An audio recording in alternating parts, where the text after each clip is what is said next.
50 సంవత్సరాలు నిండిన SC ST BC minority పురుషులకు స్త్రీలకు అందరికీ పెన్షన్ ఇస్తానని చెప్పి మాట ఇచ్చినావు. నాకు 50 సంవత్సరాలు నిండి చాలా రోజులైంది. నీ ప్రభుత్వం వస్తే నాకు 4,000 రూపాయలు డబ్బులు వస్తాయని చెప్పి నీకు ఓటు వేసినా నేను ఆ రోజు. మరి 2 సంవత్సరాలు అయింది.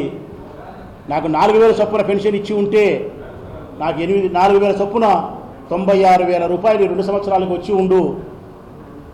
మరి నాకు మోసం చేస్తానావా అని చెప్పి మిమ్మల్ని అడుగుతా ఉన్నాడు 50 సంవత్సరాలు నిండిన స్త్రీ పురుషులు.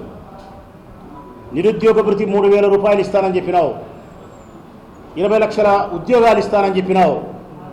20 లక్షల మందికి ఉద్యోగాలు ఇచ్చేంత వరకు ప్రతి నెల 3,000 రూపాయల నిరుద్యోగ భృతి ఇస్తానని చెప్పినావు. ఆ నిరుద్యోగులైన యువతి యువకులు మిమ్మల్ని ప్రశ్నిస్తూ ఉన్నారు. మా ద్వారా మాకు ఉద్యోగం ఇవ్వకపోతివి, నిరుద్యోగ భృతి ఇవ్వకపోతివి, మమ్మల్ని గాలి కొదిలేసినావు. మా ఓట్లను ఉపయోగించుకొని గద్దెనెక్కి నీ కుమారుడికి మాత్రం మంత్రి పదవిని ఇచ్చినావు. రేపో మాపో ముఖ్యమంత్రి పదవిని ఇవ్వబోతా ఉన్నావు.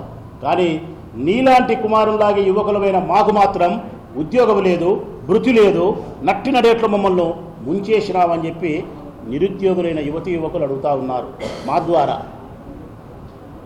రైతులు ప్రశ్నిస్తూ ఉన్నారు.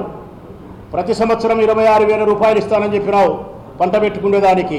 కేంద్ర ప్రభుత్వం ఇచ్చే డబ్బులతో 6,000తో కేంద్ర ప్రభుత్వం 6,000 ఇచ్చింది. నీవు 20,000 రూపాయలు ఇవ్వాలా.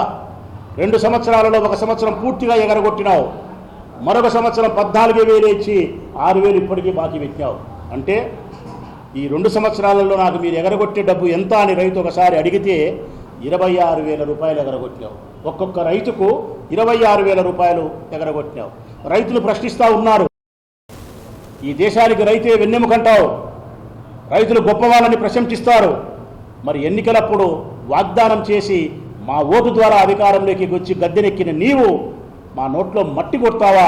మట్టి పిసుక్కొని ఇంత అన్నం పెట్టే మాకే ఇంత అన్యాయం చేస్తావా అని చెప్పి రైతులందరూ కలిసి మా ద్వారా నిన్ను ప్రశ్నిస్తూ ఉన్నారు.